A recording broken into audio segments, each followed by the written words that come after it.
My name is Tom, and today I'll be taking you through my personal literacy journey throughout the years. The best way to describe my development in a metaphor is that it is like building a house. At first, you need to make sure you have sturdy, strong foundations to support the rest of the house through all types of stress that occurs to it. The next step is to make sure you have frames to support each other and to stand up and keep all the other frames up. The last step is to build walls and a roof to complete it and make it a safe place to live. I believe this best suits my story of how I learnt my literacy skills as it encompasses the importance of having a supportive group of educators, such as family, teachers, and many other types of people. I believe I learnt most of my basic English skills from my parents. I can remember as a kid my parents reading me a book every night from the age of 2. Not only did this help me with my development of my speech, but also my reading, as they would sound out each letter of the word, then see if I could put all those sounds together to pronounce the word.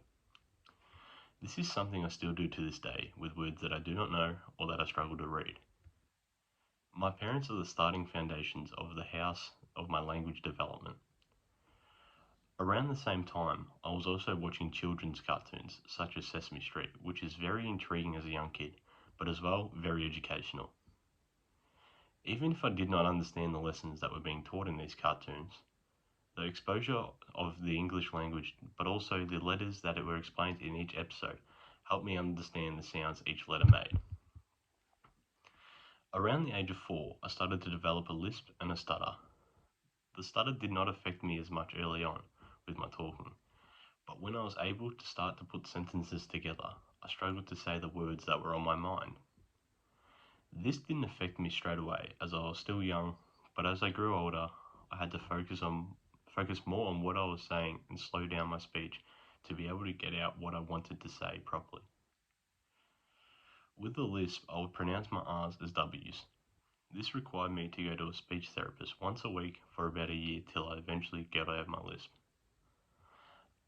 As I was still developing my English skills, my lisp was a massive downpour of rain on my building site, as I was even scared to speak because of it. But because of my parents and the therapist, I was able to overcome this and start to begin putting up the first frames of my house. Right before primary school started, I was able to write the letters in my name, but instead of writing them TOM for Tom, I wrote MOT for Mott. It took me to about a week into primary school to finally be able to spell my name properly. During prep is when the first frame of my house came up. This was the ability to read words on my own without assistance. This skill grew by the task we did once a week called Golden Words.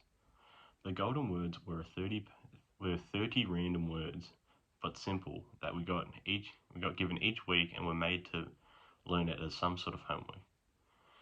If you weren't able to complete all the words without assistance from the teacher, you had to do the same set of words again the following week.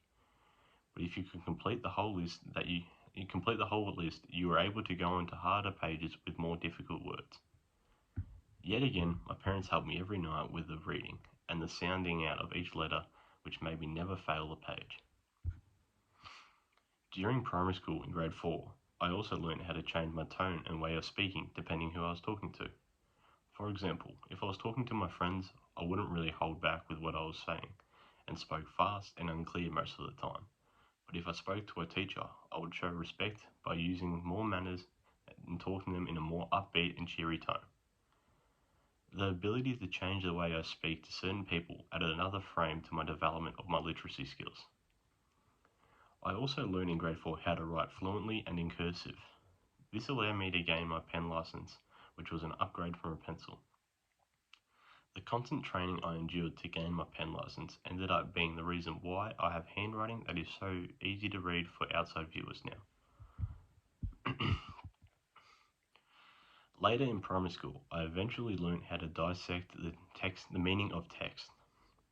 This is something I really struggled with and could not just grasp how to put ideas that I had in my head onto the paper. As I grew older, and still to this day, this is something that I really struggle with.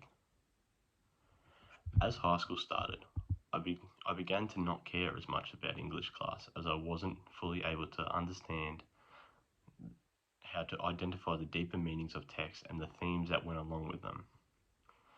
This led to me not reading any of the allocated text and ultimately hindering my development of my English skills. Another problem I came across in high school was that my stutter began to affect me a little bit when I had to read in front of the class or present an oral presentation. This led to me losing a few marks in a few assessments and also led to a lot of embarrassment.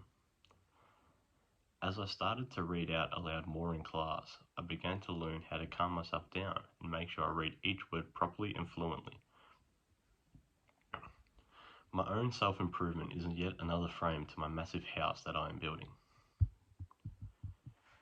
During VCE, I realised that English was going to be my biggest problem for my ATAR. So I decided to see my teacher during lunchtimes once a week to see if she could give me some tips and pointers to help me get through the year. As mentioned before, the inability of not being able to get the ideas into my head and out onto the paper to make it sound sophisticated was still my biggest issue. These sessions help me learn to keep it simple and that the ideas that I have do not have to sound sophisticated if they are just written out clearly. My teachers helped me hoist up yet another frame while also protecting me from the damages that could have occurred if I didn't do anything to help this problem. Throughout most of my life, I was involved in sport in some way or another. Being introduced to the community early on in my life influenced the way that I spoke heavily, whether that is good or a bad thing. The bad side of it was that it made my language a lot more informal and added a fair few profanity to my regular vocabulary. But the good side of it was that my confidence with public speaking grew, which helped me with my previously mentioned stutter that occurred when talking in front of people. I believe this is because it was directed for people that I felt comfortable with.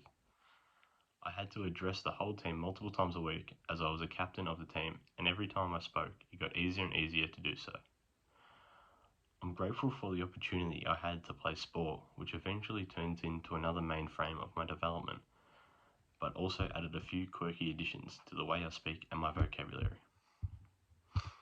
When finishing school, I believed that my house was finally completed, but as soon as I had to work more and learn how to speak to customers and people with authority, it made me realise that the house was not perfect and needed some renovations.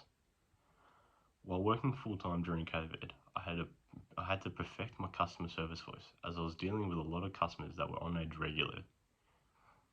I had to pretend to be bubbly and understanding to not make them unhappy. I achieved this by using a higher tone in my voice and being purely invested in what they were saying, even if I thought they were being unreasonable or just plain wrong. I have also improved on my skills on talking to people with higher authority a few days a week. I've also improved my skills on talking to people with authority as I have to deal with a lot of higher management people as I manage a department a few days a week. The improvement of understanding the tone I need to use and who to use it on helps me gain respect from these types of people and assist in gaining trust. My journey is ever continuing, just like a house. Whether that means that it is always going to be standing or if it means it needs a renovation.